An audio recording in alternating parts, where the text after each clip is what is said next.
Welcome everybody to the 28-day Plant Strong and Healthy group coaching program. Our special guest tonight is Dr. Malcolm Mackay from Melbourne. I nearly said you were Dr. Malcolm Mackay from Mackay. He is from Melbourne in Australia.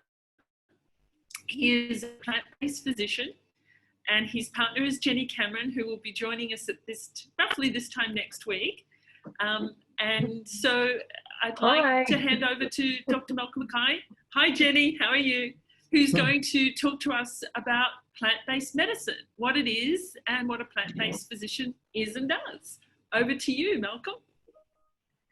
All right, I'm going to give my little introduction of how I got to where I am now. You need to share your screen. Can he share his screen with you? Well,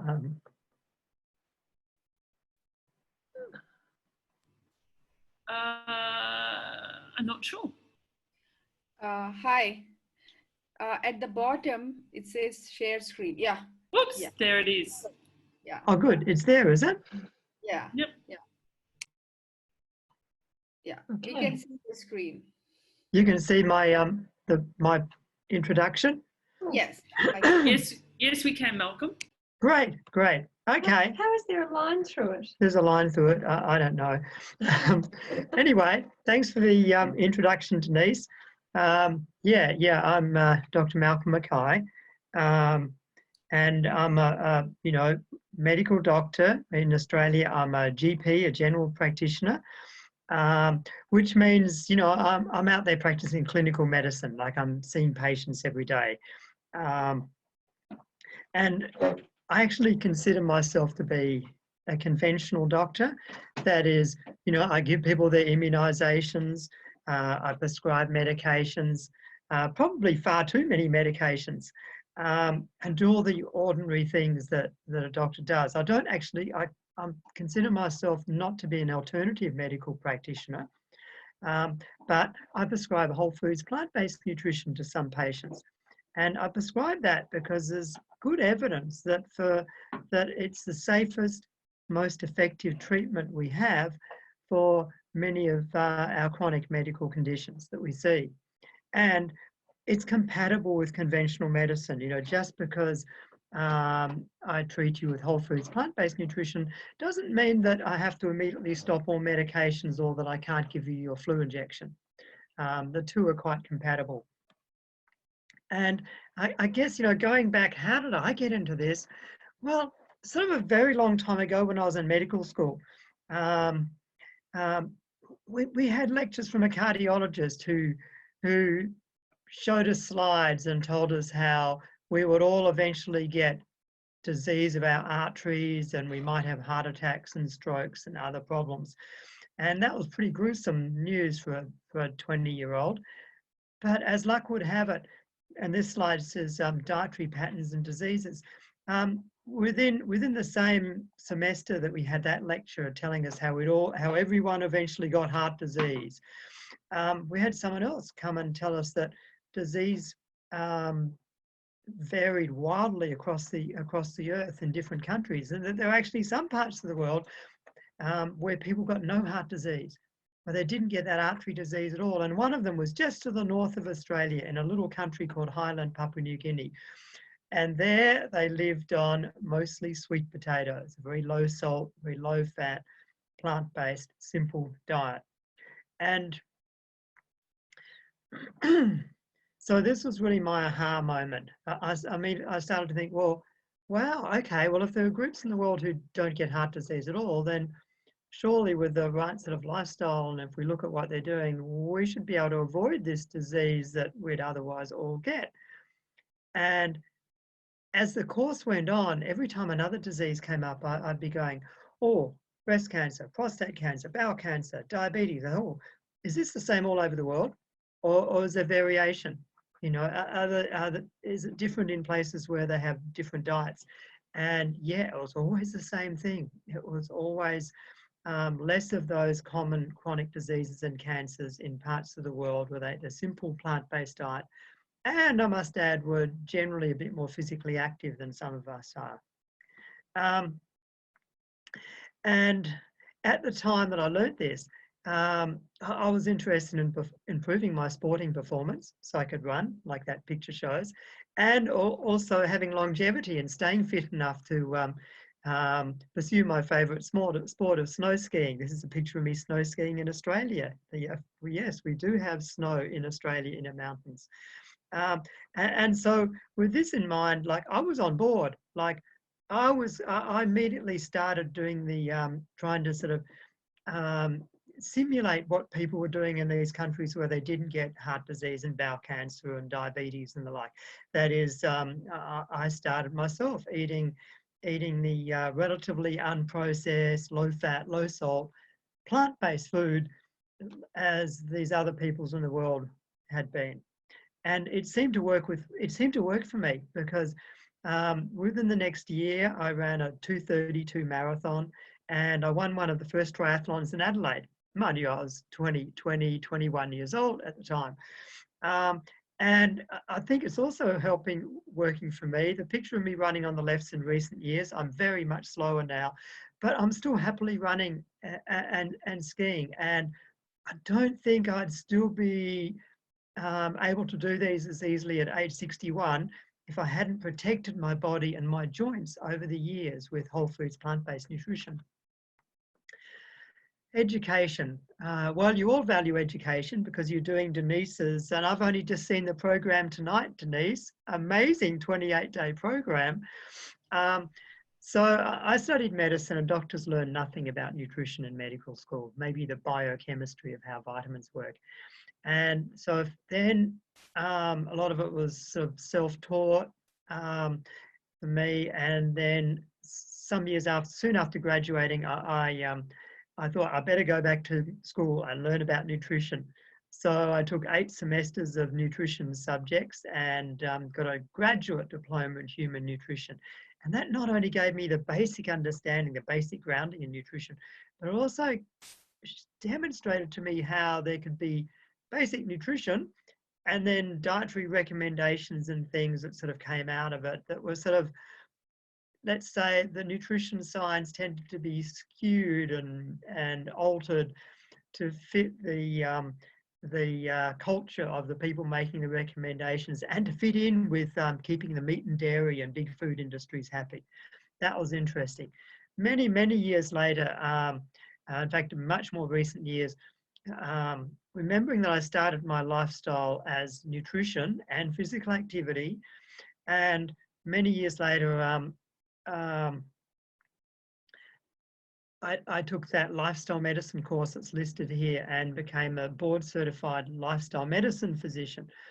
And lifestyle medicine, which is sort of where I started from when I started this whole journey, looks at all the different aspects of lifestyle that keep us healthy. The nutrition, which I regard as the keystone, the physical activity, and other ones like social interactions and keeping emotionally well and managing stress. And I think that course was invaluable to me in terms of helping me to understand that, you know, that it was not just a matter of having the information about what to eat, that people needed help and coaching, and they needed strategies for how they'd put that into practice, especially particularly when those around them might not sort of be supporting what they do. It's been said that we all stand on the shoulders of giants, and these are a few conference photos.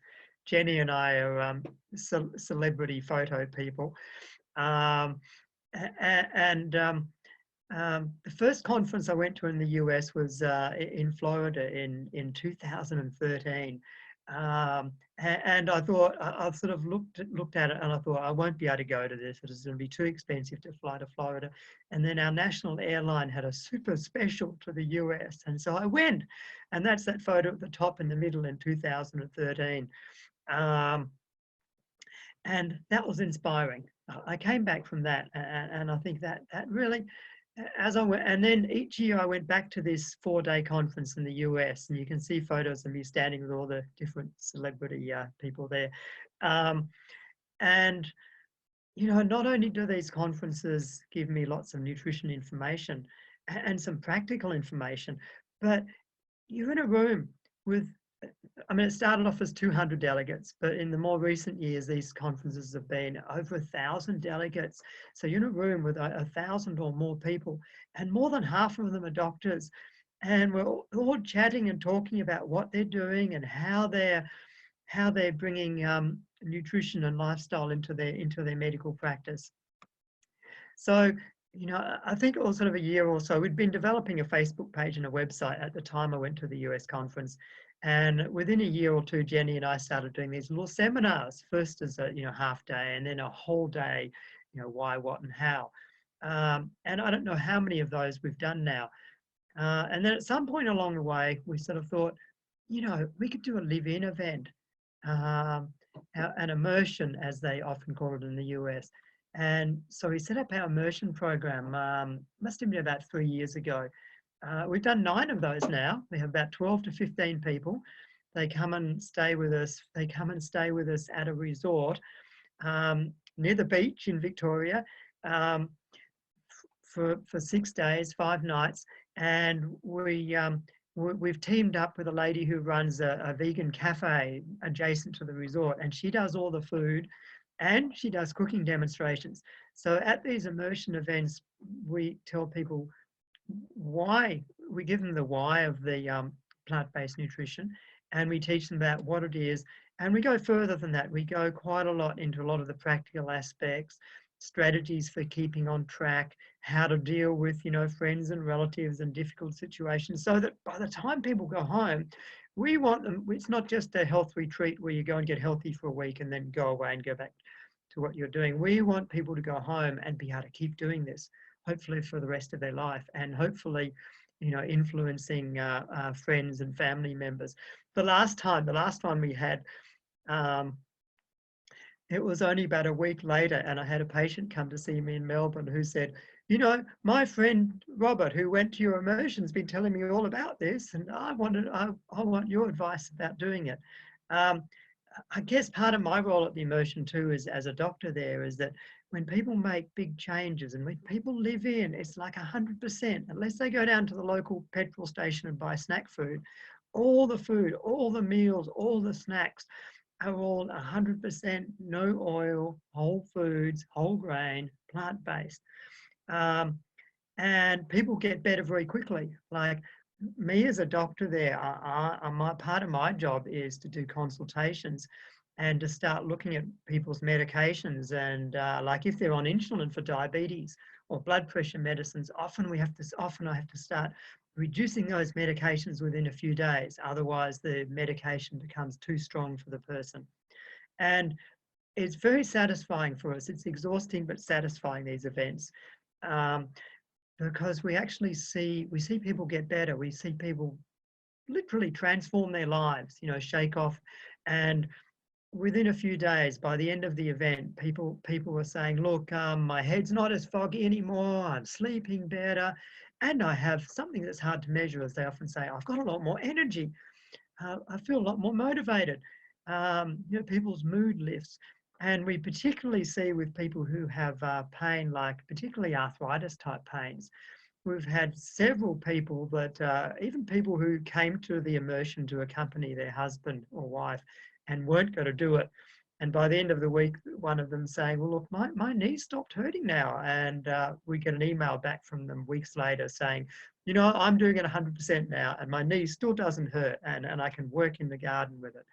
So these are very satisfying. And I think one thing that these events show is just sort of the powerful results you get when you actually really do it, when for a period of time you adhere to it 100%. And this is just a few notes that I think Jenny's pulled these notes off the whiteboard that we asked them to write on at the end of the week. So I noticed in your program, you actually said I was going to talk about nutrition as medicine or plant-based medicine. And I guess, you know, in my day job back in Melbourne, when I'm not doing the live-in immersion events, and we do about 4 one-week programs a year, except when we're all when they're not on. At the moment, of course, in Australia, we can't put them on because of the COVID social isolation program, but we'll be back later in the year. In my medical practice, I see people get great improvements.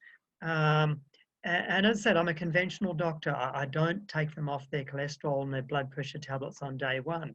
They might come and see me about their heart disease, and then we gradually work on the lifestyle. And as the blood pressures get better, I reduce the medication step by step. Only today I was looking at someone's cholesterol level. It had actually been ridiculously low because they both had changed their diet and were on a medication. And so my next step was, let's reduce that medication down. And I've had quite a few patients where you sort of step down to lower and lower doses. And then many of them eventually end up stopping some or all of their medications. You sort of, I'll need to speak for another few minutes, but I noticed in your program you had me down as, I think, food as medicine. And so just for my last slide before I turn over to questions, I thought I'd just mention some general principles of that. One I've already mentioned, and that is using plant-based nutrition and lifestyle. Let's not forget physical activity and everything else. Using whole foods plant-based nutrition as medicine doesn't mean that you have to not have, that you can't use conventional treatment at all. If I saw someone with really severe rheumatoid arthritis, I'd leave them on the powerful anti-inflammatory sort of disease-modifying drugs for a period of time, and I'd start to back them off those medications as they improved. So the general principles with using nutrition and lifestyle to treat disease is, first of all, we're trying to treat the cause, not the symptoms or the biomarkers. In other words, if you've got diabetes, we're not just trying to treat your blood sugar. We're trying to get the body to become more carbohydrate tolerant. We're trying to get down to the cause. Otherwise in medicine, we give one tablet for the blood pressure, one for the blood sugar, one for the cholesterol, but it's not really treating the cause. Yes, those drugs might give people better outcomes, but the disease will, using the standard pharmacological approach, generally it's accepted in medicine that a lot of these chronic diseases will gradually get worse and will gradually have to give you more medications. And it's partly because when you have a pharmaceutical, it actually usually works by blocking one normal sort of biochemical sort of physiological step in your body, just blocks that one step. Whereas when you eat whole plant foods, you're not doing one thing. You've got like a symphony of nutrients working on a number of different mechanisms, altering your gut microbiome, changing the way blood flows, reducing inflammation, even playing with your DNA expression with epigenetic changes. So in contrast to using drugs to block individual bits of chemistry in your body, when you're eating whole plant foods, it's sort of working on a whole lot of things at once, and it's really more than blocking things. It's more boosting the normal processes and helping the body to do what it needs to do to start getting in a better state. And I'm often talking about the breadth of effect. Like the same diet I'll give you to lower your blood sugar is not a keto or paleo diet, because I also want this diet to lower your cholesterol risk, to protect your kidneys. And that's what we mean about breadth of effect, and it'll help your weight. So, one sort of dietary pattern is going to be beneficial across the board for a human. And it sounds like promising too much, but I guess it's because whole foods, plant-based nutrition seems to match up much better with our bodies, with the human body's anatomy and physiology. And whereas, a drug will have some effect and that's it. But if someone keeps doing whole foods plant-based, they'll keep getting better. They'll continue to improve. I'm a little bit different. I know there are herbalists and other natural therapists who will prescribe various natural products. And, some of them have really effective uses. Like, yes, turmeric is a powerful anti-inflammatory, but I guess using whole foods, plant-based nutrition as treatment, the prescription is more holistic. I'm not just prescribing individual foods. I'm wanting you to eat whole grain. I'm prescribing a whole dietary pattern rather than an individual ingredient. And I don't know about in China, but here in Australia, we've got a culture that's, individualistic, and people like to think they're special. We all like to think we're special. And so, people are often saying, well, yes, that might work, but, I'm special and everybody might need a different diet. That's something that's really overstated. Like if quinoa gives you a tummy ache, don't eat quinoa. Or if wheat does, don't eat wheat. And, if you're obese person rather than a lean athlete, you might sort of have to eat sort of a different combination of vegetables and grains and beans and things. But the idea that everyone's different and needs a really radically different diet is simply not held up by the evidence. I think at this point I've probably rambled on for long enough, and I'm going to try and go back to the normal screen and turn off the share. Jenny's my tech expert here.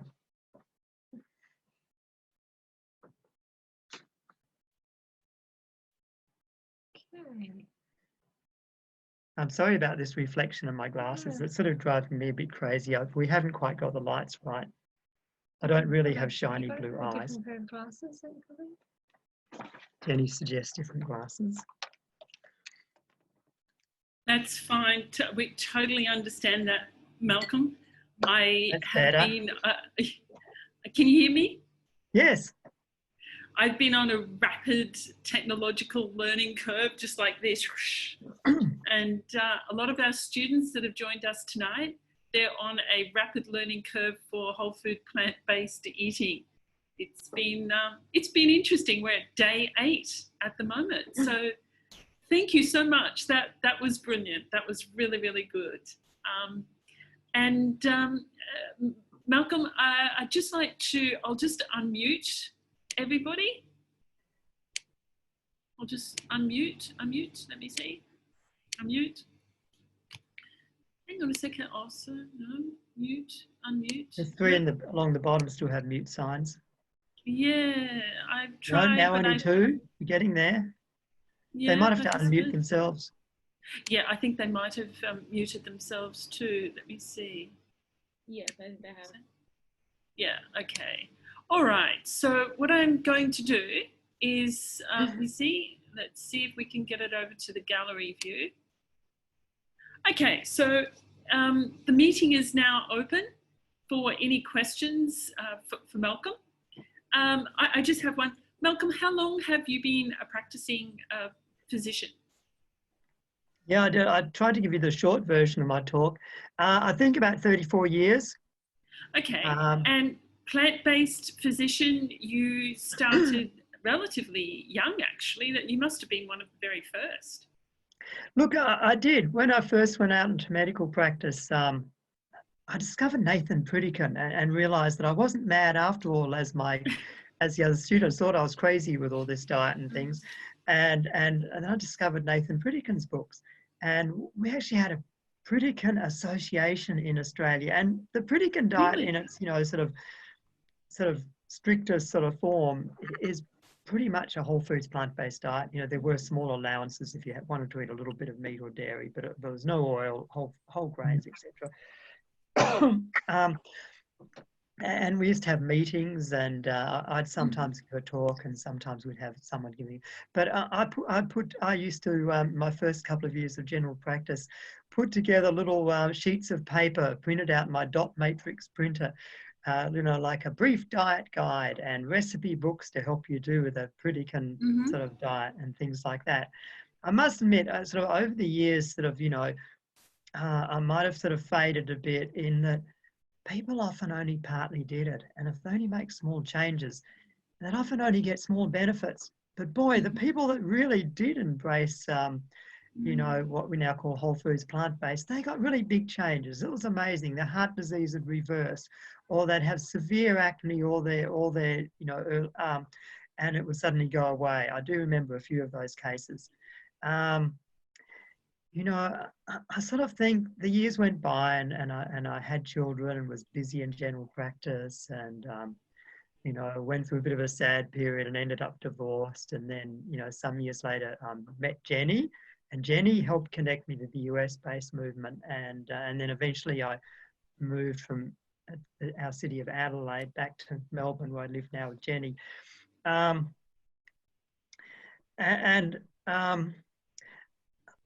think I think it was only when I really had further education a little bit later on in my career that I really understood that whole foods plant-based could improve and reverse so many different diseases. I always knew it would prevent things. I knew about heart disease reversal, but I didn't know it could make arthritis pain go away. You know, some of those things I only learned in much later years when I sort of reconnected with the movement in the US. And decided to make it a big part of my practice. Now, a lot of my practice is ordinary people who look really puzzled when they sit next to at my desk, on the side of my desk, looking over at me, and they look up at my bookshelf, and there's titles like "How Not to Die," and they're often looking up there going, It's often a good segue. And I guess it's really challenging as a general practitioner. I mean, I also get more and more people who are coming to me and saying, look, is it safe to feed my little toddler plant-based, my baby? And what should I do? Or, hey, I've got heart disease and diabetes. Can you help me manage my medications and give me tips and resources? But for most of my patients who don't know about this, it's really challenging, because you'd think I'd just say to someone, okay, well, yeah, you know, there's a link between dairy and acne, and I could recommend dietary changes that would really help your skin. You know, this is someone who might be on dangerous medications for acne, and you'd think that the people would go, or people with their cholesterol tablet and blood pressure tablets, you know, a change in diet would really help this, and they don't all embrace it. In fact, some of them just glare at you or stare at the ceiling, and that's part of the skills I've learned through lifestyle medicine, is how to assess people's readiness for change. And I sometimes think I'm just sowing the seed, throwing out a little bit of bait on the fishing line, and they don't always take it, and I have to shut up often and just stop trying to tell them and just prescribe the medicines and do the normal things. But sometimes I'm surprised that people I thought just totally were cross or not interested in, you know, lifestyle nutrition to help their condition, come back to me many months later, and it's like start asking me questions about it. So you never know when people might sort of, when the seed might grow at a later date. And I sort of think it would be unethical for me, you know, if someone's on a cholesterol tablet that might cause side effects or even cause them to have diabetes, it would be unethical for me not to at least mention to that person that the food they eat can make, some foods make their cholesterol go up and some make it go down.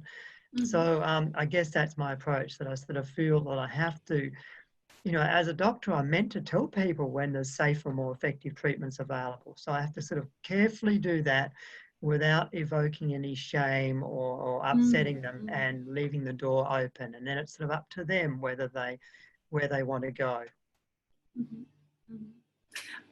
Malcolm, I don't know if you had a chance to have a look at the curriculum that I sent through to you today, but our curriculum is, it's very broad. It has a lot of doctors in it. We've got a lot of some very good videos for the students to watch. And we've created this 28-day program, and I've told the students that they get a bonus. Once they've completed it, they can come back and do it again for free. So each time they come back, they can participate in it, and each time it will be slightly different. In your experience, what percentage of people really get it the first time? Because some of the students have been sending me messages and saying that they love the course, but the changes, it's a big thing, isn't it? So I mean, your experience with help, what would you like to say to the students who have already made the commitment to be part of this course? We've got 8 students, and they're just day 8 of their journey. What words would you like to say to them about being able to take it all in?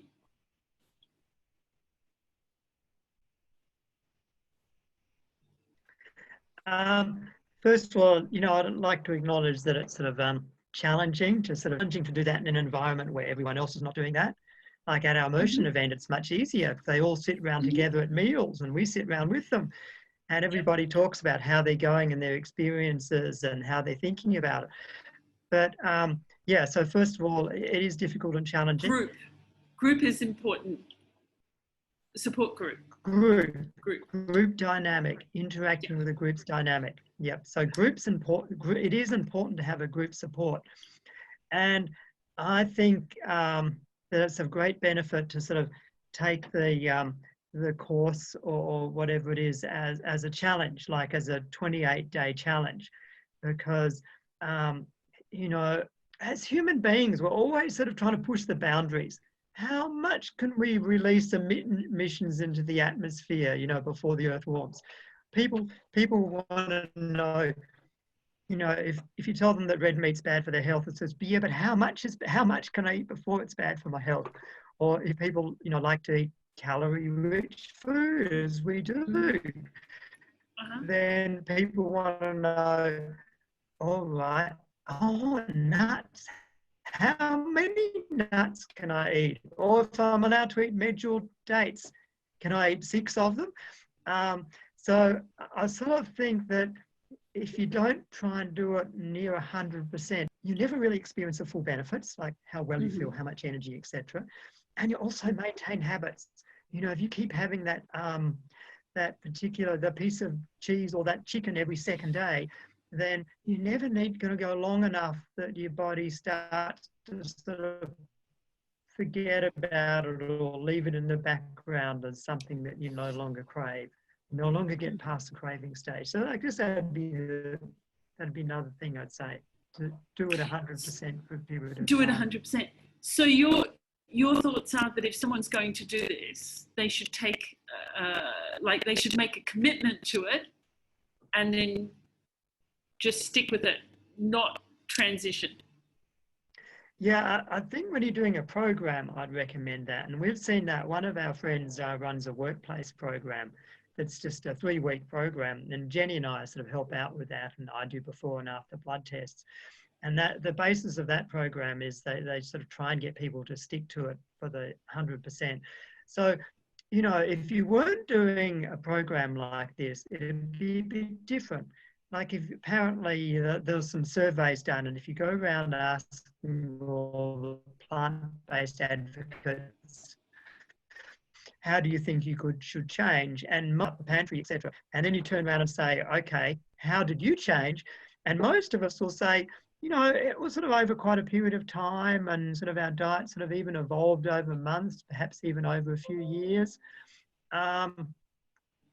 But I think if you deliberately set out to sort of do it really slowly, it's like someone who deliberately sets out to slowly smoke less cigarettes. You know, they never actually get to where they want to go. This is why I'm saying when you're actually enrolled in an education program, that would be a situation where I'd say do it 100%. If you're out on your own, then it's probably going to be more gradual. Yeah, I think it'd be wonderful to be able to have immersion programs over here in China. Unfortunately, the situation has kind of made that very difficult. But nevertheless, we've managed to rise to the challenge, and now we have this program that's going to be held monthly, and it's going to be online, and each month it will get better and better. We're just in the process of designing next month's program, next 28-day one, and it's going to be how not to diet by eating high vibrational foods. And we're going to have a very close look at Dr. Gregor's program. He's got a brilliant book out, How Not to Diet. You've got a copy, I know, because Jenny's been talking about it. It's encyclopedic, but it goes way further than just weight management, and I think I'm only 51% of the way through, but I've learned so much from that book. Yeah. It's an amazing resource. So I'm just going to ask, do any of our participants here, do you have any questions you'd like to direct to Dr. Mackay? Stevie, hi, welcome. Hi. You're muted, Stevie. Do you have a question? Oops. Kaldi, do you have a question? No, I don't. No questions? No, no. I do. Isabel? Yeah, sorry. I was just I've been like plant-based like 4 months now, and I'm finding it really hard to regulate my hormones, I guess. I'm not really sure if that's an effect that I'm having or if it's like a normal thing, but I'm finding that I can't, I'm finding that like my ups and downs when it comes to hormones, menstruation, face, all that sort of stuff, and even like energy levels go completely haywire. I can't really like I woke up very late today and I'm tired already. I want to go back to bed. I can't seem to find a balance in between, and I don't know if it's because of the food or not really sure. Mm. Yeah, it's a bit hard to tell when, we've got all this, COVID isolation and things. I think the number one cause when you change to a plant-based diet and people say they feel tired or low energy and things like that, often it's from not eating enough food. Like when people come to our immersion events, the first meal or two, they're putting tiny amounts onto their plate. And then they start to look at my plate and Jenny's plate, and then Jenny's 80-year-old mother's plate, and they go back and put more food on their plate. So if you're cutting out the food that's higher in calories, like super high in calories like oil, and you're cutting out the food that's just moderately high in calories like the chicken and fish, then you need to eat a much bigger volume of food. You need to sort of eat several times as much rice, a whole lot of beans. Like if you take a piece of salmon off your plate, you need to put on, if you're putting beans on instead, you'd need twice the volume of beans. So I think often the problem people have to start with is just not eating enough volume of food, not eating enough calories of the starchy food like the rice and beans and potatoes. And in terms of hormones, this is a really good book. Mm-hmm. Your Body in Balance by Neil Barnard.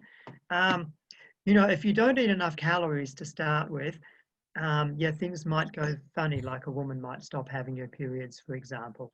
But in the longer term, this sort of diet really helps the hormones and women's health in particular. And it does that through foods that help regulate hormones like soy products and other foods, and all the dietary fibre that has a powerful effect on the body.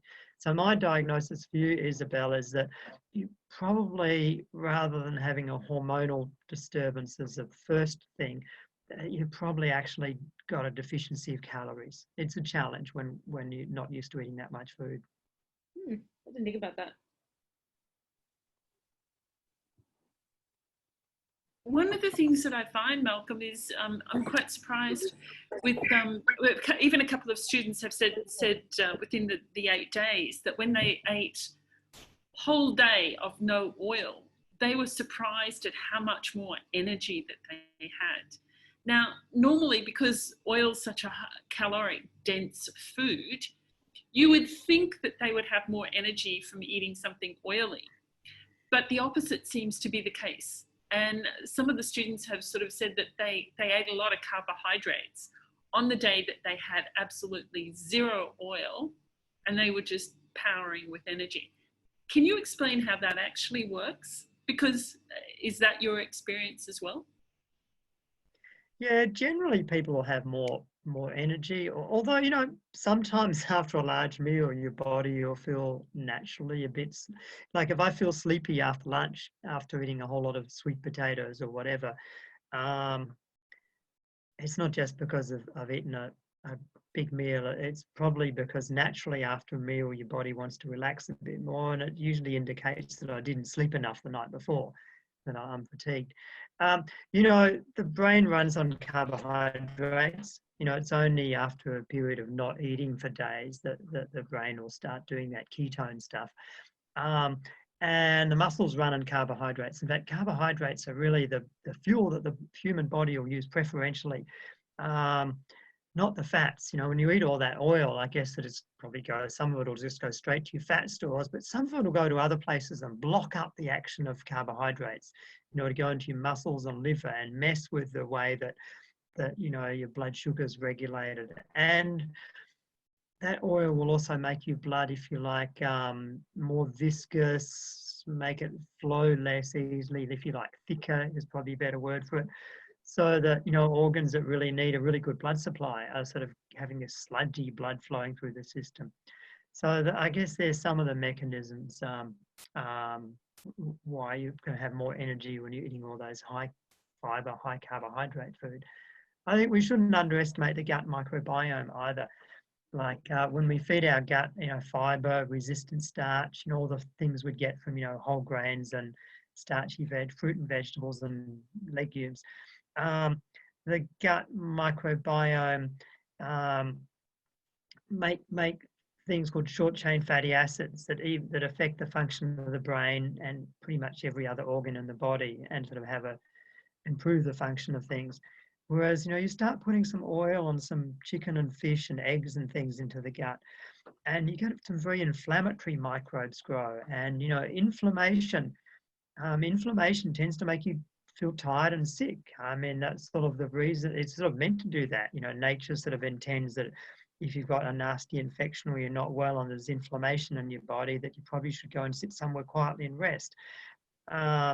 But of course, you tap into that mechanism when you're feeding the inflammation in your gut with those foods, and the direct effects. You know, whenever you eat a piece of chicken or fish or eggs, you produce, you're putting all these substances in there that are actually promoting a level of inflammation throughout the body.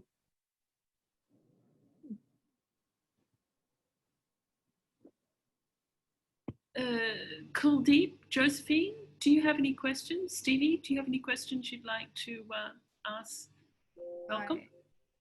I don't have any questions because this is just we started this journey, but my husband Baldeep has a question. Can he ask a question? Certainly. Please go ahead. All right. So Kuldeep has decided to do this course, and I kind of I nudged her and said, "Oh, you're the chef at home, so you should be taking this course." Well, we all enjoy your food, so if you decide on not adding any oil or anything like that, we'll follow through. You know, we have no choice. So I'm pretty much a follower of whatever Kuldeep prepares at home. So recently, you know, she started saying, okay, we are not going to be using any dairy products, or at least we're going to cut down bit by bit. But then my notion is, you know, we hail from India, and you know, I'm a vegetarian right since birth, and you know, because of me, Kuldeep has become a vegetarian too, at least at home, because I don't let her cook any meat at home. So we take a lot of dairy products, you know, being from India, and we treat cow as a mother. And you know, if you look at history, you know, we span probably Indus Valley civilization or even further. You know, we've domesticated cow, and we treat cow as a mother. We derive all the products from cow's milk. So why is it suddenly that cow's milk are the dairy products are frowned upon? What's wrong? And you can look back at our elders, our ancestors. They used to consume milk and dairy products, and they were always healthy. And so I kind of didn't understand this whole logic now. I completely get it about the meat and fish because I'm a vegetarian myself, but I just don't get this whole dairy thing. So if you could shed some light on that, you know. That's a big question, Kuldeep. Look, you know, for the whole of human history, you know, if you sort of take it back a couple of 100,000 years, humans have only eaten the milk of another species in a fairly recent period of time. Like I would bet that, you know, most of the population of India would probably still have some lactose intolerance. That are not fully adapted to, you know, for example, having liquid milk as an adult, although they may cope with yogurt and cheese. So, you know, it is actually a novel thing. And I know, you know, I mean, I've you know, European background, and I used to drink lots of milk when I grew up, and it was just what we did. It doesn't go back into the real depths of history. And sure, look, if you're a herdsman or if you're someone, 3,000 years ago and food was really short and you had a cow that could give you cheese, give you milk, that'd be better than nothing. But if we really look at it, cow's milk is perfect food for baby cow. It's loaded with protein, like several times, a lot more than human breast milk is. It's designed to turn a baby cow into a large cow 10 times as big, in a period of less than a year. So it's it's a sort of signaling system too. When you drink cow's milk, it's meant to make your insulin levels go up and your insulin-like growth factor, your IGF-1, to go up, which unfortunately is, going to give us humans, tend to give us acne or promote cancer. So for humans, our perfect food would be human milk, which is quite a lot different. But of course, it's only our perfect food when we're a baby, and when we become adults, we lose the enzyme lactase. It helps us to break down the milk sugar. Now, I come from a mutated population of Europeans where most people retain that enzyme, in adulthood. But I don't think that's only a very small adaptation towards enabling us to drink dairy. It doesn't sort of account for, what happens with a high content of saturated fat, for example, or the cancer promoting and growth promoting effects of dairy protein, or that dairy actually, has cow's hormones in it, because cows have lots of hormones and it comes out in their milk. So there are many, many levels where dairy foods, milk, is not an ideal food for an adult human. And the whole culture issue, that's a challenging one. But I always say to people who say, yeah, but I come from a culture where everyone pours oil on their food. And you sort of think, yeah, but if you came from a culture where everyone smoked, would you feel that you had to keep smoking? I sort of think that as much as we can sort of cherish and, celebrate the culture that we're part of, that we've come out of, we don't have to embrace all of the habits when we find out in the modern scientific era that particular cultural practices like consuming dairy foods is actually damaging for our health. And yeah, that's all I've got to say on dairy. Yeah, I like your response, and I think there's a lot of deep thought in that, which probably gonna answer a lot of my questions. We talk about a whole lot of whole food, but then we're not really looking at the source of this food. Now, how clean is this plant food actually? Because, farmers are basically using fertilizers and pesticides. So if we really rely on this whole food or plant food, we are doing damage anyways, because the source itself is contaminated.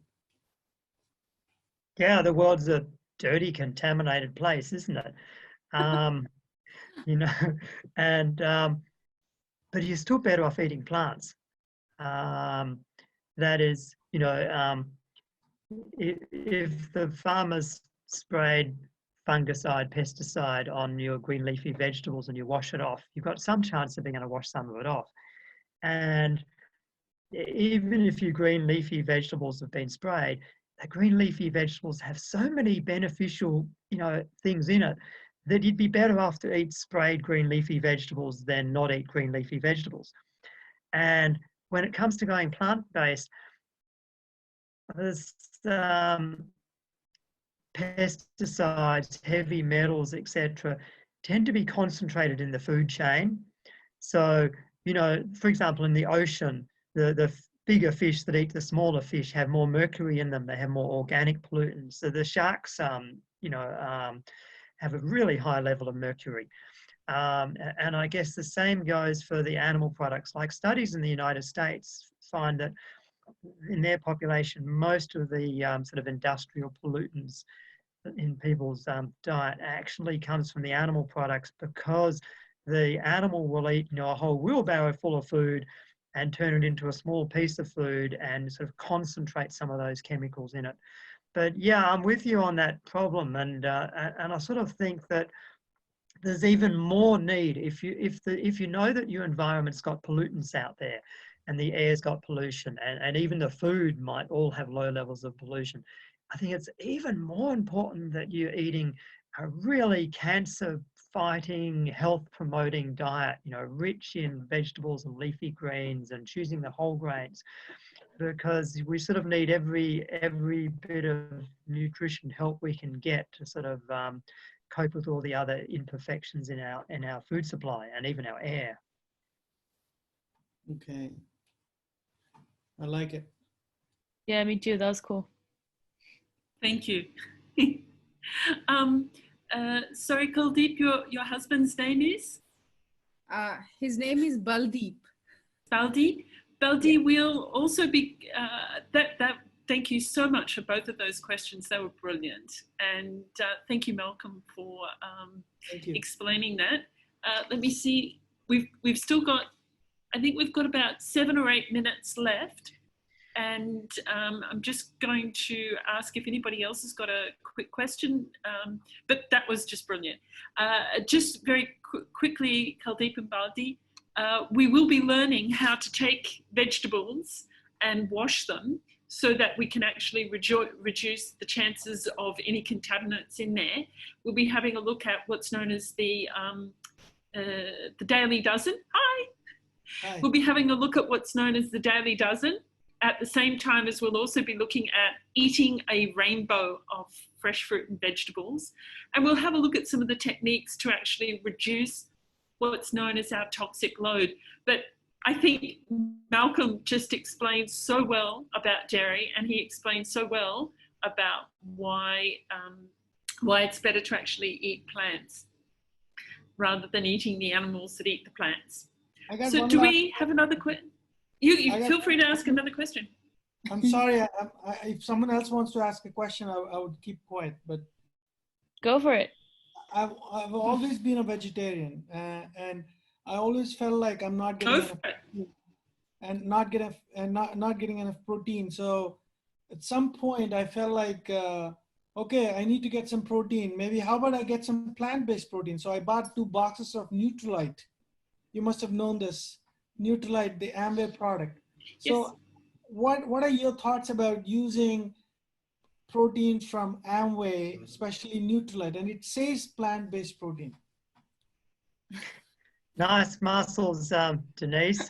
Yeah, I'm sorry. I'm just looking over there at the balsamic and over there at the saucepan. Yeah. Look, just to let you know, just quickly before I hand over to Malcolm, I have been plant-based for 38 years. And Malcolm is actually my plant-based physician. He does a blood test on me each year. And Malcolm, feel free to tell them whether I'm healthy or not. Yeah, no protein deficiency. I guess, you know, protein, only plants can actually manufacture the, you know, the amino acids in the protein. And, you know, I guess when the animal eats it, it's like a processing machine. It takes the plant protein, removes the dietary fiber, removes all the protective, you know, antioxidants and things, and puts in all these things, you know, fats and cholesterol and things. I feel I can safely say to people, if you eat enough calories of a variety of plant-based food, you know, like eating some rice and some beans and maybe some potatoes and some vegetables and things, if you eat enough calories, you can look it up in the you know, the national protein recommendations per body weight. Oh yes, yeah, Nutrilite, yeah, and you will get enough protein just from the plants. And I mean, you know, people often sort of point to, Jenny showed me the protein. Yeah, so they've got concentrated proteins in there, and fats, and less of it. Should we be using this at all? No, at one point some years ago, you know, I did try and make, you know, drinks with a bit of soy protein in it, but I wouldn't do that now. And it's sort of like when you eat peas, say peas or other beans, you get all these other vitamins and your minerals, and you get dietary fiber, and the package it's in, because it's all mixed with a fiber and everything else. When you eat protein in peas or whole wheat, it's sort of nice and slowly absorbed in the body the way it's meant to be. And the body also gets all the other things that are meant to come along with the protein, some of the things that might protect against, inflammation and oxidative stress that we get when we process food. But when you just eat the protein powder, it's like you strip away that. So in effect, you can make your nutrition worse by eating peas rather than pea protein. I won't give the long answer to that one. So I would say that, and I'd also say that if you're eating whole plant foods, not sugar and not syrups and not oils, because oil has no protein, lots of calories, no protein. So if you're eating, whole grains and all those other foods that give you calories, they all have protein in them. Momentarily lost my train of thought here. It's getting late in Melbourne. How was I going to express that, Jenny? Stop listening. So basically, you're saying that there's no need of any supplements if I'm eating whole plant-based food. That's right. What I was trying to say. That's right. It's potentially damaging because when you eat the pea protein instead of the peas, for example, you're putting a really concentrated dose of protein into the body that, it's sort of not naturally expecting to have. And that could go into your liver and stimulate changes in your body that are more like eating animal protein or meat. You might start to release too much insulin. You might start to actually do things in the body that could even, promote the hormones and things that promote cancer. And when you think of it, if you're already getting enough protein in your diet, and you add in, say, 50 grams to 200 calories of protein powder, really your body's just going to use it for calories. Your body can't store much protein beyond a day or two's worth. So when you add in extra protein more than you need, your body just breaks it down for fuel. And if it's in the form of a processed food like a powder, then really you're just giving your body extra calories that it's gonna break the protein down, store it as fat, store it as some of it as carbohydrates if it can, but it'll store some as fat. So it's sort of eating the protein powder is a bit like, if you've already got enough protein, which we all will have, then eating the protein powder is a little bit like eating sugar. Well, this whole thing started when I started using an app called Healthify Me. I'm actually 100 kilos.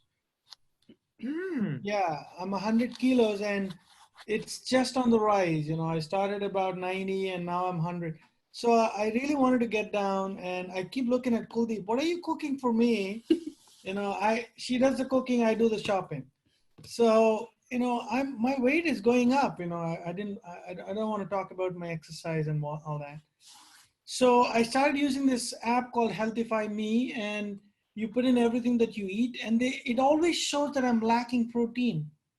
Okay, so there's something wrong with the app because, if you look up the, internationally accepted nutrition tables, they'll say 0.8 grams of protein per kilogram body weight, and that's per kilogram of a lean body.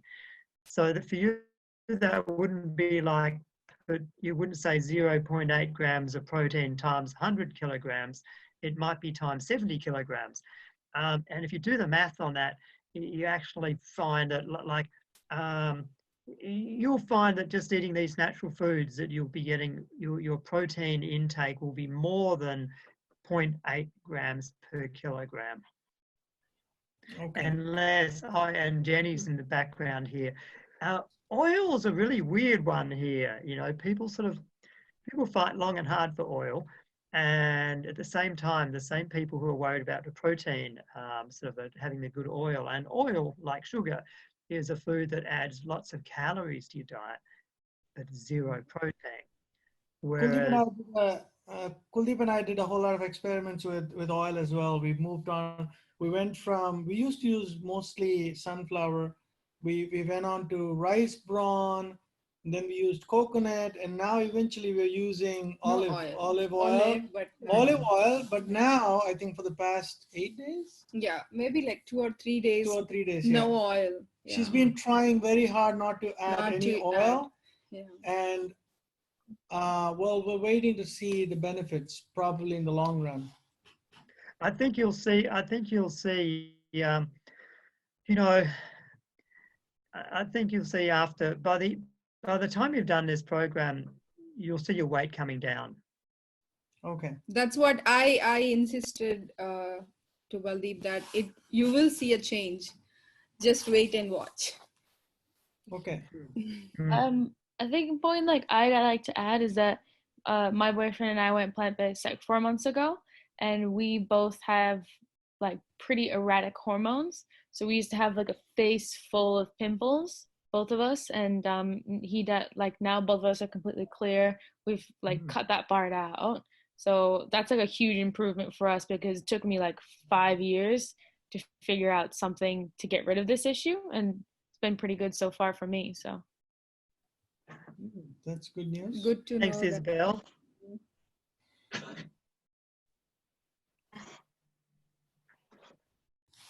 Dennis, you muted yourself, Dennis.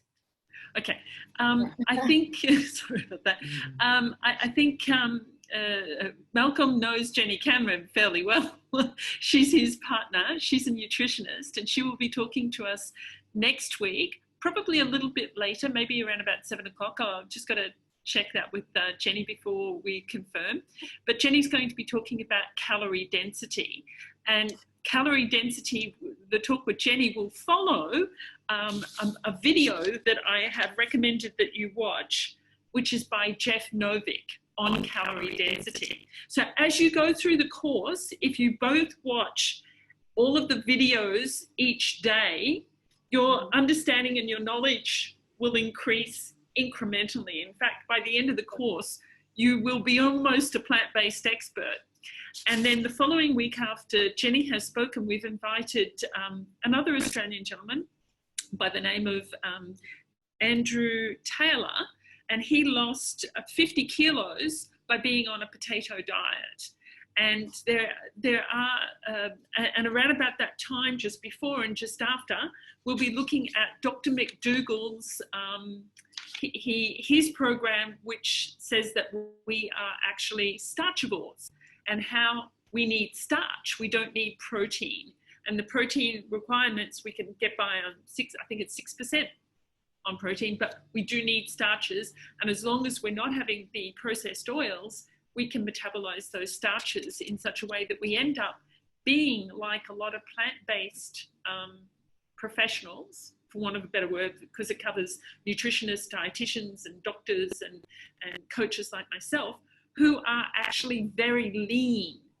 It's unusual, isn't it, Malcolm and Jenny, to find someone in the plant-based professional world who is not lean. And that is because eating this way has a tendency to reduce the amount of calories that you store as fat.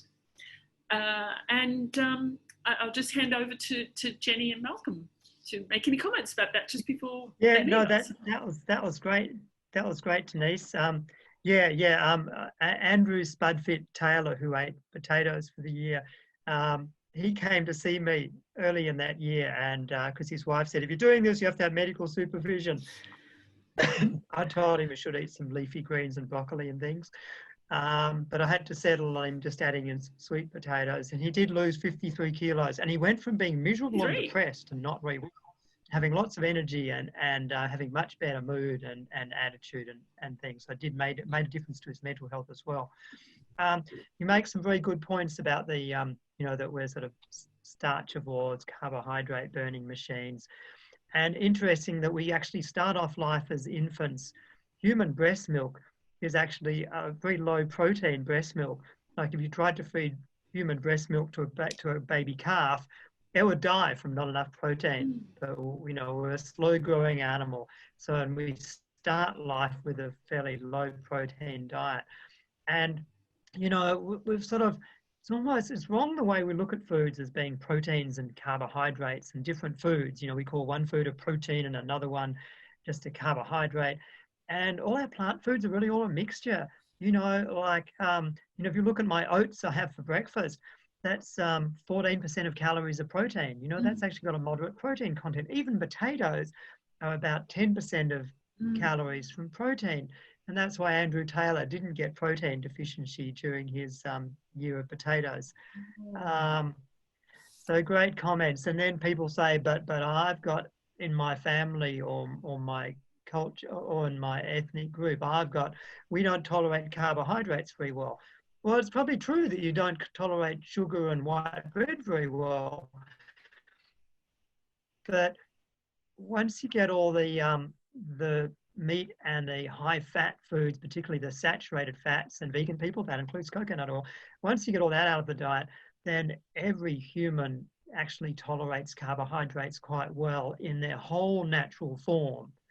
So that's quite reassuring for anyone who's concerned about, you know, diabetes or too many carbs. And as you alluded to, when people go on a natural plant-based diet, in other words, they're not using oil and you know, white flour and stuff like that, then when you change the quality of the diet, you lose weight automatically. You automatically, because the food's so bulky and less concentrated and got fiber in it, which sort of helps your brain to sort of work out that it's had enough to eat, you automatically lose weight. So when they look around in the world and they look at different groups, the vegan groups always tend to be leaner, just not because they're trying to be lean, but just because of qualitatively the diet's different. And I think even more so when we're talking about the whole foods, plant-based, you know, where the oil's no longer in there either. So if you go for this plant-based whole food, you don't really have to work it out. No workout required. You just need to have an active lifestyle. Actually, go ahead, Malcolm. Yeah, no, I'm into the whole lifestyle picture. But you know, if you're eating lots of vegetables and you're eating whole grains and beans and it's all whole plant foods and you're not very active, then you're probably still not going to have an obesity problem. But if you want to really thrive, you know, if you want to really thrive and be really healthy and have your best, you know, energy and everything, then physical activity is essential. Mm-hmm. Physical activity is essential. However, as long as you're eating right, it works well in harmony with the physical activity, doesn't it? It's just that we see a lot of people who try and use physical activity just to lose weight without changing their diet. And that becomes a real struggle.